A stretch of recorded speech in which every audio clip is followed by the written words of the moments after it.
जन समस्या को लेकर आप सीएम कार्यालय पहुंचे हुए थे, आवेदन भी दिए, क्या कुछ आज हमने क्षेत्र भ्रमण कार्य पर निकले थे और बिहिया लाइन, कटिया लाइन, लाठान रजवाहा, सिकरिया माइनर, नारायणपुर रजवाहा, केसरी लाइन, ज्ञानपुर रजवाहा, पूरे नहर का हमने भ्रमण किया। किसानों को, खेत को हमने देखा।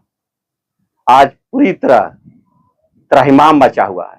हमने अनुमंडल पदाधिकारी को आज त्रहिमाम संदेश लेकर आए थे कि आप त्रहिमाम संदेश को सरकार तक पहुंचावे कि आज रोपनी चल रहा है और नहर में पानी नहीं है।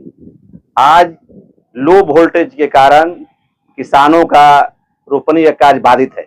इसलिए आप तत्काल माननीय मुख्यमंत्री को और विभागीय सेक्रेटरी को आप यहां से पत्र भेजे कि किसानों को जगदीशपुर के अंदर नहर के निचले छोर तक पानी पहुंचे, लो वोल्टेज की समस्या समाप्त हो।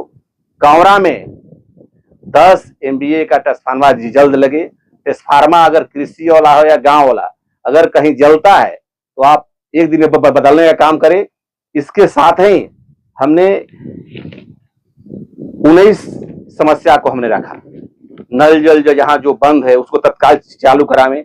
यहाँ पर एक जगदीशपुर नगर में मात्र एक खेल मैदान है जहां पूरे नगर के नौजवान खेलते हैं, दौड़ते हैं बहाली के लिए, लेकिन वहां पर थाना के द्वारा बालू लदा ट्रक लगने के कारण खेल बाधित है।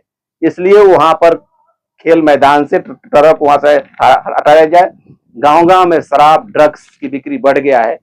आप तत्काल छापेमारी जारी करें और इसको समाप्त करने का काम करें। किसानों को रोपनी तक 20 घंटा बिजली मिले और रोपनी के बाद कटनी तक 15 घंटा किसानों को बिजली दिया जाए। इसके लिए मुख्यमंत्री के आप पत्र भेजे। यहाँ जो कर्मचारी हैं, राजस्व कर्मचारी, 3-3 दलाल रखे हैं, उसको आप पकड़ने का काम करें और बगैर वजह कर्मचारी सीओ के द्वारा जो किसान दाखिल खारिज के लिए अपना आवेदन दे रहे हैं उसको खारिज न करें। कारण है तो खारिज कीजिए, बगैर कारण का लोग खारिज कर रहा है।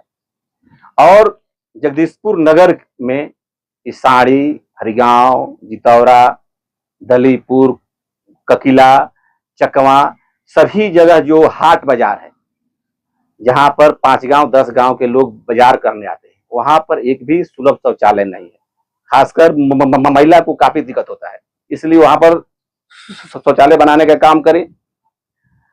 और प्रखंड अनुमंडल में कर्मचारी हैं, पदाधिकारी हैं, वह समय से ऑफिस में बैठे। जो यहाँ पर अनुमंडलीय अस्पताल है, राजकीय अस्पताल है, रेफरल अस्पताल है, वहां पर जो जांच उपकरण है, कई जगह अनुमंडलीय अस्पताल में हम गए थे तो वहां पर एक्सरा है, अल्ट्रासाउंड है, लेकिन वहां पर कोई चलाने वाला नहीं है। इसलिए उसको सुचारू रूप से चलाने का काम करे और डॉक्टर समय पर आवे, समय पर लोगों का इलाज करे। सभी बिंदुओं पर सकारात्मक बात अनुमंडल पदाधिकारी से हुआ। उन्होंने कहा है कि मैं सभी पत्र को, हमारे जो अंदर का है सभी को विभागीय मैं बैठक करूंगा और जो पत्र है मैं सरकार और डीएम को लिखने का काम करूंगा। और हमने आज ही कहा है, हमने माननीय मुख्यमंत्री को, सिंचाई मंत्री को, ऊर्जा मंत्री को हमने पत्र भेजा है कि अगर यह समस्या सिंचाई और बिजली वाला 1 से 2 दिन में समाधान नहीं होगा तो हम विधानसभा के परिसर में धरना पर बैठेंगे। और अभी हमने चीफ इंजीनियर अधीक्षण अभियंता सोनन चलाला, एसडीओ, जेई से हमने बात किया है कि हर हालत में आप पानी पहुंचावे। मैं निचले छोर तक पानी देखना चाहता हूं, नहीं तो मैं सिंचाई विभाग के सचिव की यहाँ पटना में मैं उनके चेंबर में बैठने का काम करूंगा। अभी आपने कहा कि जितने सारे अंचल कार्यालय है वहाँ पे जो राजस्व कर्मी है वो दलाल रखे हुए हैं। इस पर्पस में जो भूमि सुधार राजस्व मंत्री है दिलीप जायसवाल, क्या उनसे आपकी बात हुई? ना, उनसे बात नहीं, उनसे ही बात करेंगे।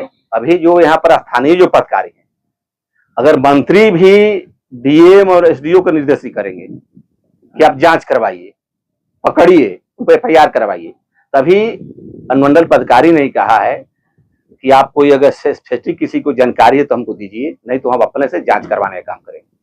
अभी बड़े पैमाने पे देखा जाए तो वृक्षारोपण का कार्यक्रम चल रहा है, इस पर क्या कहेंगे? वृक्षारोपण के लिए बहुत अच्छा काम है पर्यावरण रक्षा के लिए, और हमने कहा है कि सभी जगह पेड़ लग रहा है, अच्छी बात है, लेकिन बिहिया पीरू स्टेट हाईवे पर बहुत बड़े बड़े पेड़, छायादार फलदार वृक्ष लगा था पहले, लेकिन आज एक भी दिखाई नहीं दे रहा है। इसलिए अनुमंडल पदाधिकारी आप सारे पंचायत को, जनप्रतिनिधि को और जो यहाँ पर बिहिया में जो कंपनी है उन सभी से बात करके आप बिहिया से पीरो तक स्टेट हाईवे के दोनों साइड में फलदार वृक्ष लगाने का काम करें। उन्होंने कहा है कि नहीं, अच्छा ये सोच है, इस पर हम पहल करने का काम करेंगे। आम बजट पास हुआ है, सबकी निगाहें टिकी हुई थी कि बिहार को शायद विशेष राज्य का दर्जा मिल गया, कैसे देखते हैं आप? नहीं, ये आम बजट गांव गरीब किसान से इससे कोई लाभ नहीं होने वाला है। इन्होंने बिहार को विशेष राज्य का दर्जा कहा था देंगे, और जो सरकार में लोग हैं वो भी कहा था कि मिलेगा, लेकिन उन्होंने केवल गुमराह करने का काम किया, बिहार के साथ अनदेखी करने का काम किया। और हमने कल भी कहा है कि इस बजट में गांव, किसान, नौजवान का विकास होगा जब किसान का आर्थिक विकास होगा। जब आपने कहा था कि आय हम किसानों को दुगना करने के काम करेंगे 2022 तक, लेकिन उसके लिए कोई भी प्रस्ताव आपने नहीं दिया। आप नौजवानों को कैसे विकास होगा जब उनको रोजगार मिलेगा। आज आप अगर करते कि नौजवानों को रोजगार के लिए उद्योग लगवाते, जो अभी सरकारी पद पूरे देश के अंदर खाली है राज्य और केंद्र में, उसको भरने का काम करते और जनसंख्या के आधार पर पद सृजित करने का काम करते, तो लगता कि नहीं, आप गांव गरीब किसान के बारे में सोच रहे हैं। अभी शाहाबाद में जो यहाँ जब माननीय रेल मंत्री श्री लालू प्रसाद जी थे, उन्होंने आरा मुंडेश्वरी धाम रेलवे लाइन का उद्घाटन किया था, निर्माण के लिए शिलान्यास रखा था, लेकिन उसको अभी तक उस पर बजटेड कुछ नहीं है, कुछ चालू होगा।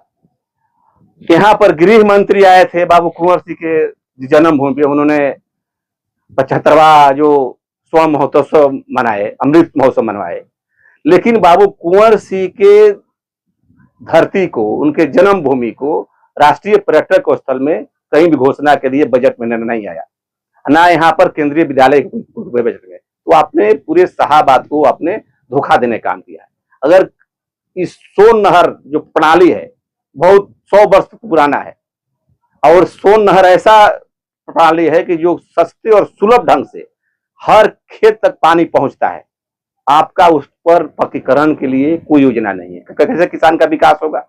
यह केवल किसान, जो गांव गरीब किसान का विरोधी बजट है।